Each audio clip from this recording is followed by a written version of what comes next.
nakikita ko po talaga sa kanila na nagtatiyaga po sila. Nagtitiis po kahit na sobrang mapagod yung paggawa ng kakanin.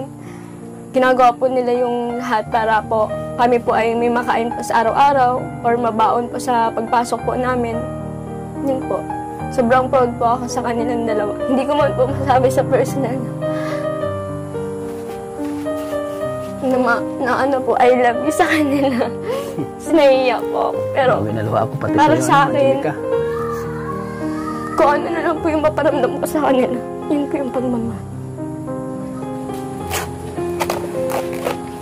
Yan. Ganito na po kalaki yung ganyan kalaki. balutan po. Para pag ano po, yan, nababalutan po. Ganyan pag para pagbalot. Tapos yung malalaki po, pang suman po namin. Tapos yung maliliit naman po, pang balisuso po, tapos panlatik. Panglatik. Opo. So yung malaki pang suman. Opo. Tapos yung maliliit po, panlatik. Katulad po nito, pwede na po siya panlatik. So, Angelica, 1,000. Ayan. Thank you po. Salamat po talaga sa another blessing na naman na dumating po sa akin. Salamat po kasi isa pong nagiging instrumento po ng Panginoon si Kalingap Tata para po i-provide po yung sa pamasahe ko po. At minsan po nakapagbigay po ako kay mama at kay papa, nakakatulong po. Minsan mo binibigyan mo si mama mo? Ano Ayos po, yan. opo, na parang kalahati po. Sa akin, 500 po para sa pag-pinsan po, binibigay ko po kala mama kapag wala pong pambiling bigas yan po.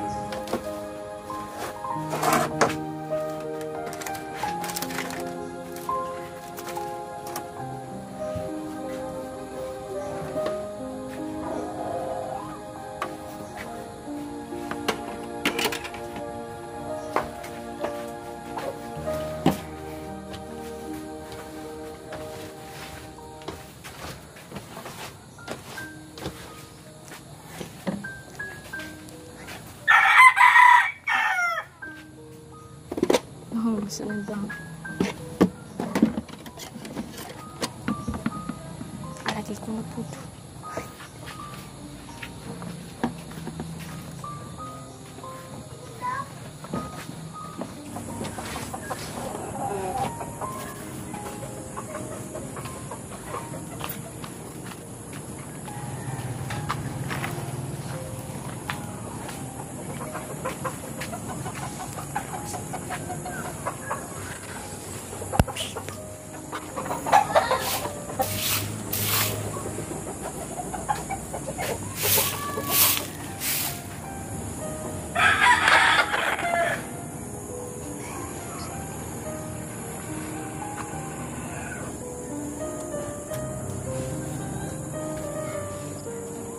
Hello po mga kalingap, isang mapagpalang tanghali, gabi at umaga po sa ating lahat. Welcome back again sa ating channel, Kalingap Tata, sa ating mga OFW, solid supporters, silent viewers ng Team Kalingap. Maraming salamat po sa patuloy ng suporta sa akin kay Kalingap Tata. At syempre, maraming salamat din sa patuloy ng suporta kay Kuya Bal Santos Matubang at Edna Vlogs.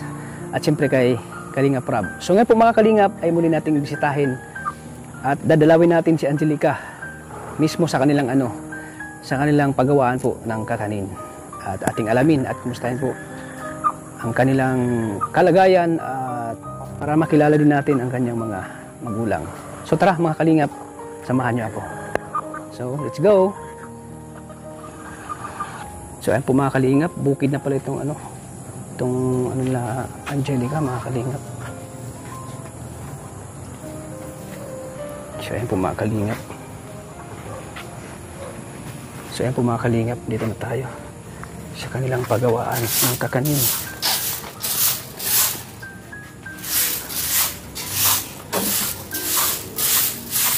Si Angelica oh. Hello Angelica. Hello po. Good afternoon. Good afternoon po. Kumusta na Angelica? Okay naman po. Ito yung paggawaan niyo ng kakanin? Opo, dito po kami nagawa po ng kakanin po. Grabe ang linis ah.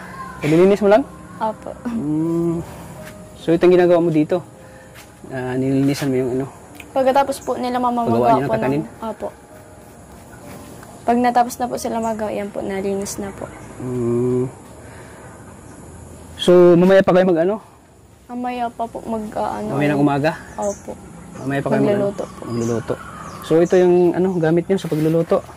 Ito po yung latang ginagamit po namin sa ito puto lata? po. Yan po yung putuhan po namin. Putuhan? Ilang makasya dito, puto? Ano po siya, parang nilalagay po namin dyan. May ginagamit po kaming bao. Bao? Bao po, tapos nilalagay po namin dyan. Parang puto rabag nga po yung... Sige daw, sample daw. Wala po yung ay. Wala pa. Opo. So ito yung mga ingredients nyo. Saan nilalagay yung mga ingredients nyo? Dyan Yung lang po sangkap? sa po. Dito. Mga ginagamit. Mga ilang piraso na dyan, yung magkasya. Anong niluluto nyo dito? Ano po, dalawa po kasing bao yung ginagamit po namin, palitan po, baga po, pag maluto po ng puto. Palitan. Parang, ano po kasi siya, ginagamit po namin pasinga, parang singaw po kasi yung nakakaluto po dun sa puto po ay. Pwede bang mabuksan ba yan? Hindi po yun nabubuksan nila. Lagyan lang po namin ng tubig para kumulo. Tapos yung singaw Saan po. nilagay yung mga kakanin? Yung puto po. O dyan? Dyan nilagay? Hindi po. Ano lang po. Lutuan lang po namin yan. Lutuan. Opo. Saan yung nyo? Saan nilagay yung mga puto nyo? Ano po, sa lalagyanan po. Nalagyan. So wala dito? Pinaplastic po namin. Pag inaano na po namin sa bao, yan po, pinaplastic na po namin. Pinaplastic nyo na. Opo. So anong gamit yung kaldero? Ayan po. Ito yung ginagamit nyo? Opo. Ito yung ginagamit nyo pang Lutuan. Lutuan. Ito po yung Hugasan pa po Ito yun. po yung anong tawag nito? Lutuan po namin yung Lutuan. pugon. Pugon, pugon. Dalawa po. Dalawang pugon. Para hindi po matagalan po sa pagluluto. So hindi ba kayo, hindi masyadong masikip dito kapag gumagawa Masikip kayo ng kakanin, po. masikip. Kasi po, pag magluluto po si mama ng nilatik po, tapos dito po, magluluto po ng pagkain po namin, parang kapag malabas-pasok, masikip po. Masikip, no? So wala ka ng pasok ngayon? Wala po. Umaga lang po yung pasok po namin. Yan po mga kalingap. Ito po yung paggawaan po ng kakanin, mga kalingap. So ito yung gamit ng ilaw. Opo. Tagal na po. So anong oras sila, mama mo mag-umpisa magluto ng kakanin? Nagising po silang 4. 4 po. Alas 4 ng umaga. Minsan po, pag marami pong lulutuin, alas 3 po sila nagising. Grabe, ang sipag. Kasi po ay nagyayadjad pa po ng kanggos. Nagyayagag pa?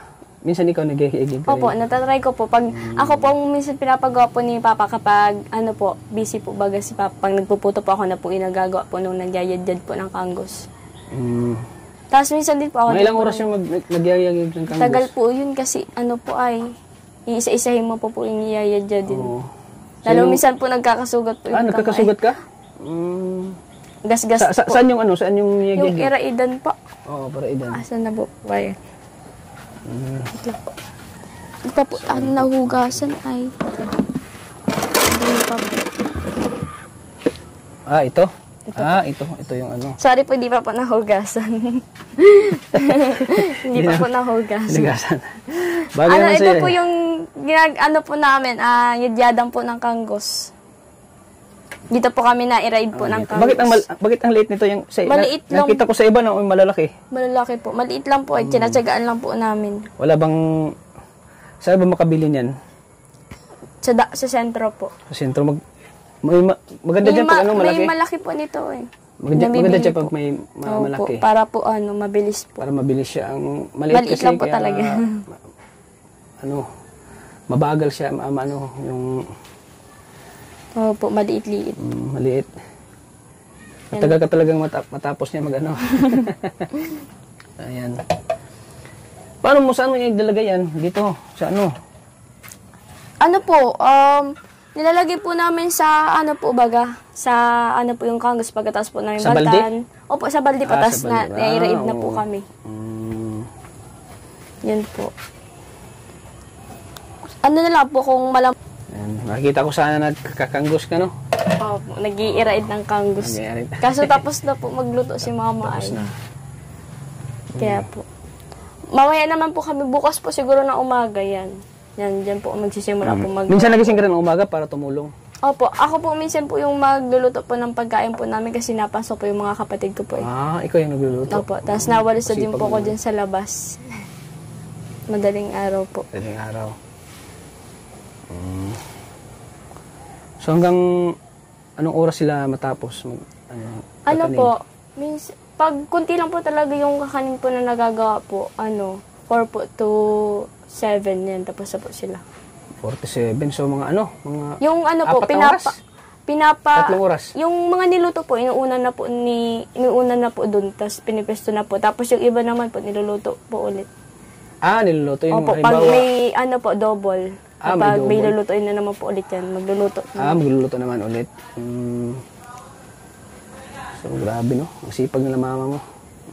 Yan na po kasi yung kinabubuhay po nila mama. Simula po nung mga pa po sila, yan na po talaga ang buhay po na na. Parang yan po yung binubuhay po sa amin. Simula nung pa kayo, bata pa kayo.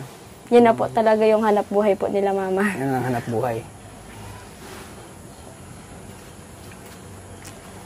At least yung nabubuhay ko ng marangal na trabaho. Talagang nagsusumikap sila mama mo para lang kayo ay makapagtapos po ng pag-aaral. Pag-aaral. So, about sa mga pagtimpla, alam mo na, yung magtimpla ng kakanin, paggawa. Yung yung iba po, alam ko na po kung paano po magtimpla.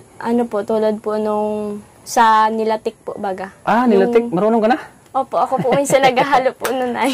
Opo, tumutulong po kala mama, naghahalo po. Nilatik. Pwede bang malaman kung ano yung ingredients? Ano sangkap? Yung nilatik po. Yung sinukmani po na... sinukmani? Opo, sinukmani po. Po dalawa po yun sinukmani tapos nilatik po. Yung nilatik po kasi po yun, yung parang malagkit po baga. Malagkit. Na hugasan nyo po sa tubig muna, tapos yun po, lalagay nyo na po yung gata, yung lalagyan nyo na po ng asin. Tapos yun po, lulutuin na po, halo-haluin na po. Yun po yung malagkit po sa gata, sa asin po yun. Tapos yung naman po, sinukmani, yun po, need po dun parang 1 kilo pong bigas po na malagkit, tapos hugasan nyo po, lalagay nyo po sa kaldero, tapos po nun, yun po, sasaingin nyo po yun. Pagkasaing nyo po nun, maglalagay na po kami sa kawali po nung parang, gata po na need pong anihin muna, halo-haluin po, para po yung parang, yun po yung po dun sa, sa sinukmani po. Yung kulay brown po. Tapos yun po, ilalagay na po namin yung sinaing na nilatik po dun. Tapos yun na po, lalagay na po ng asukal, yung gata, yung yun po, hinahalo-halo na po namin nun hanggang sa naging sinukmani na po. Ay, grabe, ang galing mo. So, diyan mo natutunan. Natutunan mo yun kay mama mo? Natutunan ko po. Si mama mismo nagturo sa inyo? Nakikita ko na lang po sa mga ginagawa po nila. Nakita mo na lang? Opo. So, hindi ka tinuruan ni mama mo? Hindi ka tinuruan? Yung iba po, tinuturo po sa akin, pero yung po, nakikita ko paano po gawin. Paano po gawin yung kakanin, ganyan po. Paano po lutuin, balutin, putuhin, ganyan po. Pwede ka na palang mag-business ng ganyan, mga kakanin. Opo. At least may may alam na po may alam ka about sa pagluluto, paghahanap buhay ng kakanin. Kasi kung gusto mo magnegosyo ng kakanin, pwede po. Pwede ka na magnegosyo. May alam na po ay. Kumusta naman sila mama mo? Ayun po, sa awa po ng Panginoon, okay naman po, malakas pa rin po. Pa rin po, nakakapaghanap buhay pa rin po. Po sa mga sa Anong pangalan ng mama mo? Welma po. Wilma. Ilang taon na si mama mo, Wilma? Nasa 30... Kasi, 10 po kasi agwat po nila ni mama, tapos si papa po. Opo, mas matanda po si papa kaysa po kay mama. Mas matanda si papa mo kaysa. Opo. 10 yung 10 agwat taon po. yung agwat nila? Opo. Balik si papa mo, alalay na lang dito. Opo. Pag po kasi bihira po siya magalaw kasi nga po, nirarayuma po. Nirarayuma. Kaya bihira po siyang parang kami na po minsan po tutulong kay mama magluto po. Kasi yung mga kapatid mo tumutulong din? Tumutulong naman po, pero sila po yung minsan nagla-live po ng mga dahon na gagamitin po sa pagbalot ng suman. Sila mismo? Opo. So, nakatayo lang sila dito o dyan? Dito kayo gumagawa? Itong lamisa na to? O dito kayo kumakain? Diyan po, minsan po nag-i-iraib po kami dyan. Diyan po nakapesto. Ito? Itong lamisa na to? Tapos dyan din po minsan nagbabalot po pag hindi po maulan. Ah, dyan kayo nagbabalot. Pero pag maulan, dito kayo sa loob. Dito po sa loob.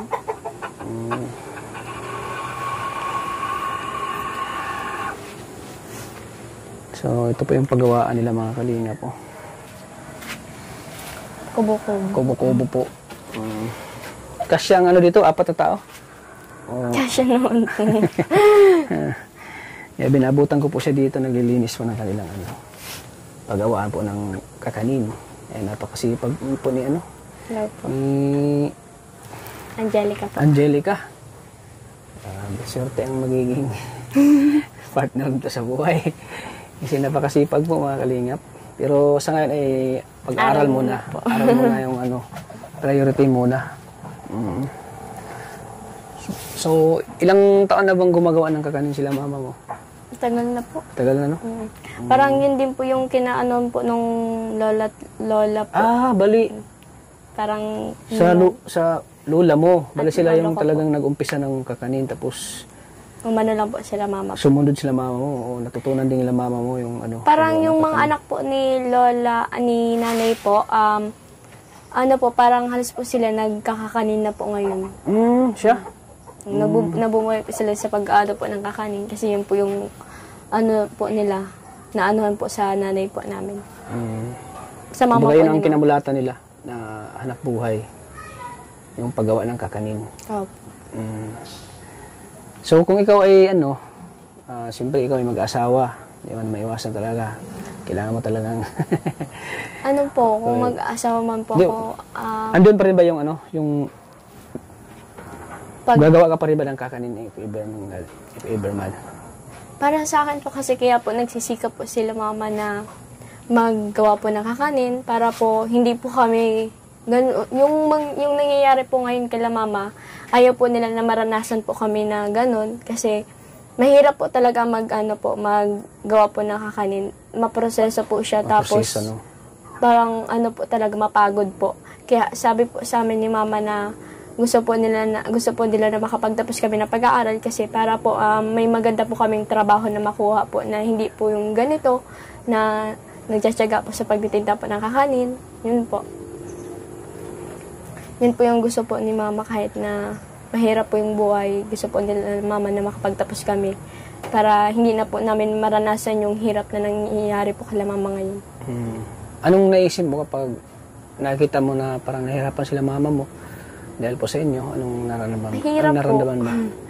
Mahirap po sa amin kasi nakita ko po talaga na kahit alam po namin na may nararamdaman po si mama na hindi po sinasabi sa amin. Ayaw niya lang po kasi na mag-alala po kami. Yun po.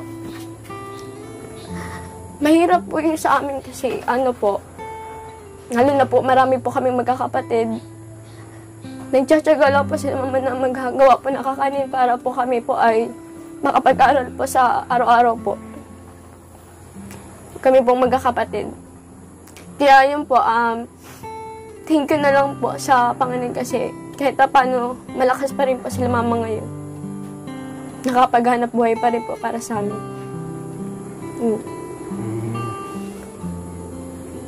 So, despite sa sa pinagdaanan ng mama mo, so, ikaw ba ay proud sa kanila? Oo naman po, proud na proud po kay mama. Kasi biruin niyo po yun na balo po kami magkakapatid. Tapos, alam ko ang rami pong mga bayarin po nila mama sa mga po nila, utang po nila para po makaraos po sa pang-araw-araw po namin. Nakikita ko po talaga sa kanila na nagtsatsaga po sila. Nagtitiis po kahit na sobrang mapagod yung paggawa ng kakanin. Ginagawa po nila yung lahat para po kami po ay may makain po sa araw-araw or mabaon po sa pagpasok po namin. Yun po. Sobrang proud po ako sa kanilang dalawa. Hindi ko man po masabi sa personal na po, I love you sa kanila. Sinaiya po ako. Pero Naluha ako pati para sa'yo, sa akin, Angelica. kung ano na lang po yung maparamdam ko sa kanila, yun po yung pagmamahal. Yun. So ngayon ay pinapakita mo sa kanila talaga nagsisikap ka mag-aaral para sa kanila. Opo. Gusto ko po kasi maano po yung, kung ano man po yung Gusto mo bumawi sa Opo, kanila. gusto ko pong Sa hirap bumawi. na pinagdaanan nila para lang kayo makatapos. Opo. Yung gusto po namin mangyari magkakapatid mo na may mga promise po kasi kami sa ano po sa mama po namin na May promise kayo sa mama niyo? na ano kapag kami po nakapagtapos ng pag-aaral gusto po namin mapagawan po sila mapambahay po. Tapos mapinansyal po sa kanya sa ano po nila pagtanda po nila. Kasi di ba di naman habang buhay na bata sila. Kung tatanda na sila, siyempre mahina sila, hindi na sila Opo. makapaghanap buhay. So ayon yung mabigo sila mama mo sa mga pangarap nila sa inyo. Opo. Kaya kayo ay ngayon ay talagang kahit Opo. hirap Kahit sa ganun hirap po yung ano namin nagkaan pa rin po, napapatuloy pa rin po. tuloy talaga ang pagsisikap nyo sa pag-aaral. Kasi mahirap yung ganito nagsumikap talaga sila para kayo mapag-aaral. Ayaw nilang maano kayo sa Yung gusto po nila na hindi muna po kami makapag-asawa po ng maaga kasi gusto po nila na hindi po maranasan yung naranasan po nila na ganun po ang ayaw buhay. nila maranasan. Opo, ganun po yung buhay na mahirap po kaya dapat magtiyaga po mag-aral po ng mabuti, makapagtapos ng pag-aaral para po sa pagtanda po namin o sa pag-ano po namin ay sa pagtanda po nila mama para makatulong po kami sa kanila. Yun po. Ayaw nilang maranasan yung naranasan nila. Gusto nila na kayo, mabigyan kayo ng magandang buhay. Opo. Kung kayo may makapag-asawa at magkaroon ng anak, ayaw nila yung mga apo nyo na maghihirap at ayaw nila na pagdaanan nila yung pinagdaanan ng lola nila na sobrang talaga hirap. Kasi nagkwento pa yun sa amin ay sorted daw po namin kasi So anong kwento ni mama mo? sorted daw po namin kasi magkakapatid kasi yung mga gusto daw po namin nabibili po kasi hindi tulad po nung dati sa kanila na mahirap po ang buhay na need pa magtinda po ng madaling araw para may pamasahe po sa umaga po. May pamasahe po sa pagpasok nila mama. Kaya yun po ang mga kwento po sa amin ni mama na ayaw po maranasan po namin. Grabe, nakakaano yung kwento niya. Yung kwento ni mama mo na pala nung kabataan niya. Marami din po kasi silang magkakapatid eh. Yan ang mahirap pag maraming magkakapatid, no? Yan mahirap. So ito yung dahon na ginagamit nyo. Ayan po mga kalingap. Ito po yung dahon na ginagamit nila sa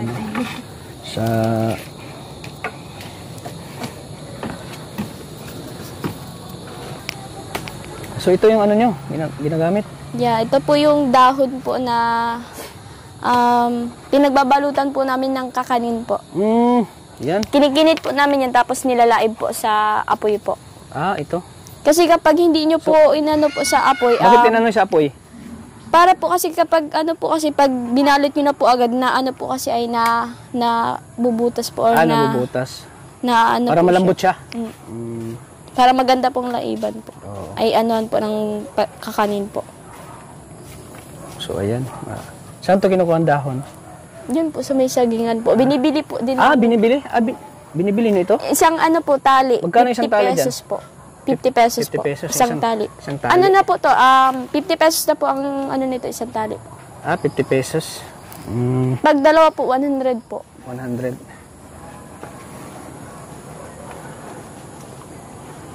So ilan yung dyan? Ilan yung mga magamit dyan? Ilang piraso?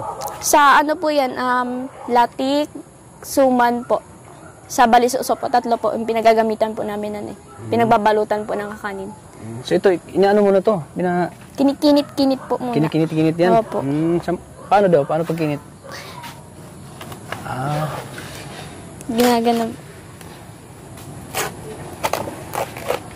Yan. Ganito na po kalaki yung ganyan kalaki. balutan po. Para pag po, yan, nababalutan po. Ganyan pag para pagbalot. Tapos yung malalaki po, pang suman po namin. Tapos yung maliliit naman po, pang balisuso po, tapos panlatik. Panglatik. Opo. Oo. So yung malaki pang suman. Opo. Tapos yung maliliit po, panlatik. Katulad po nito, pwede na po siya panlatik. So, thank you Angelica. Sana ay gabayan ka ng Panginoon sa ginagawa mo araw-araw, lalo sa pag-aaral mo. So, ito Angelica ay naibibigay na naman ako sa iyo para sa pag-aaral mo. Salamat May po. allowance mo, Angelica, 1,000. Ayan. Thank you po. Salamat po talaga sa another blessing na naman na dumating po sa akin. Salamat po kasi isa pong nagiging instrumento po ng Panginoon si Kalingap Tata para po i-provide po yung sa pamasahe ko po. At minsan po nakapagbigay po ako kay Mama at kay Papa, nakakatulong So, po. minsan mo binibigay mo si Mama? Ano Ayos po, yan. opo, na parang kalahati po. Sa akin, 500 po para sa pag-pinsan po, binibigay ko po kay Mama kapag wala pong pambiling bigas yan po, nagbibili po. Kaya sobrang salamat po sa iyo, Kalingap Tata, kasi kahit paano nakakatulong ka po sa mga needs ko po, lalo na dito po minsan sa araw-araw po namin na needs po. Kaya salamat po una po sa Panginoon and sa inyo po. At sa mga nanonood po, maraming salamat po sa inyo kasi patuloy niyo po na sinusuportahan po si Kalingap Tata. Salamat po sa buhay na binigay po sa kanya kasi nakakatulong po sa mga tao po na gusto pong matulungan po. Kaya salamat po. Maraming salamat po sa inyo sa mga nanonood po. And ngayon po, pakisuportahan na lang po si Kalingap Tata po sa mga video niya po at sa mga binablog niya pa po. Para mas marami pa po siyang matulungan po. Ayan, thank you Angelica. Dahil sa panunood nila ay natulungan. Opo. Isa ka sa natulungan ni Kalingap Tata dahil sa panonood ng mga viewers. Kung walang nanonood, wala tayong maibigay. Opo. Tulong sa mga tinutulungan natin. Kaya unang-una talaga nagpapasalamat tayo sa mga viewers na lagi nandyan, lagi nanonood sa ating vlog. Kung walang manonood, wala tayong makakatulong dahil ang tinutulong natin ay galing sa ating channel. Kaya thank you po sa mga viewers na laging sumusuporta sa akin kay Kalingap Tata. Sana patuloy niyo pong suportahan palagi ang ating channel, lalo na kay salamat po sa pamilya po ni Kalingap Rab and si Kuya Bal po. Santos Matubang. Si Kuya Bal Santos Matubang po. Salamat po sa group na ginawa po nila para po makatulong po sa mga mahihirap po. Salamat po sa Team Kalingap po. Yun. Salamat Angelica. Ayan, tayo po ay daluyan na ng pagpapaala ng Panginoon. Instrumento tayo ng Panginoon para makapagbigay po ng tulong doon sa mga taong nangailangan po ng tulong. Lalo na kay Angelica na talagang nagsusumikap mag-aaral. Kaya deserve po ni Angelica na matulungan po. At isa sa hinangaan ko, Angelica, ay makadiyos. Amen po. Hindi niya nalilimutan ang Panginoon sa bawat ginagawa niya. Talagang binibigyan na ng oras ang Panginoon.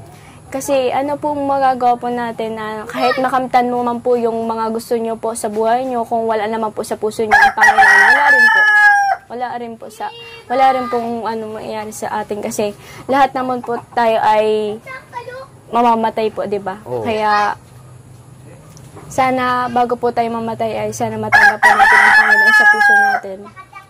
Sa mga nanonood po at sa mga viewers po, naway huwag niyo pong kalimutan ang Panginoon sa inyong puso kasi siya lang po talaga yung nagbibigay sa atin ng kalakasan sa araw-araw po and sa mga needs po natin siya po yung nagpo-provide. Yun. Ay, grabe. Thank you Angelica sa mensahe mo. Ayan. Thank you rin po. Sige po Angelica. Hindi na ako magtatagal Angelica. Ingat ka palagi sa lakad mo, sa pag-aaral mo. Sana ikaw ay lagi kong ipagdasal na sana matupad mo ang pangarap mo. Ayan. Salamat Angelica.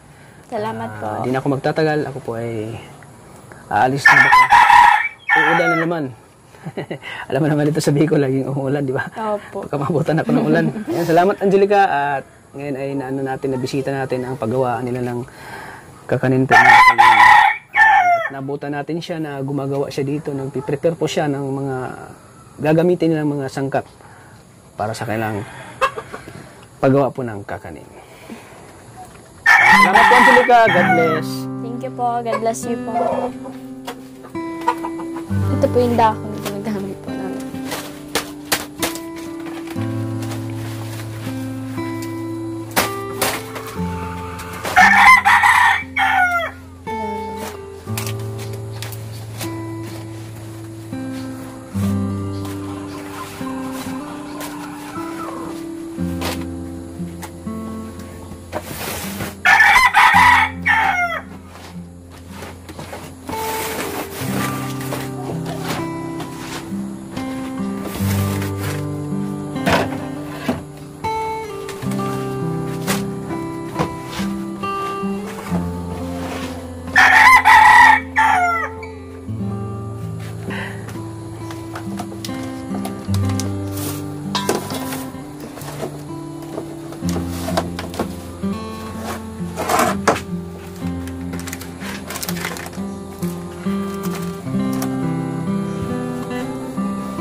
Sige, Angelica, bye-bye. God bless, Angelica. Thank you po, bye-bye po. Magtatagal, Angelica, bye-bye. Ingat ka palagi sa nagabayan ka ng Panginoon sa araw-araw na ginagawa mo. Bye-bye. So ayan po mga kalingap, at nabisita natin si Angelica sa kanilang paggawaan ng kakanin at malaman natin yung mga sangka po na ginagamit nila. At syempre, kita natin yung paggawa nila na napakaliit po at nakita ko po na parang masikip po yung paggawaan nila. Kaya medyo naano po sa kay Angelica.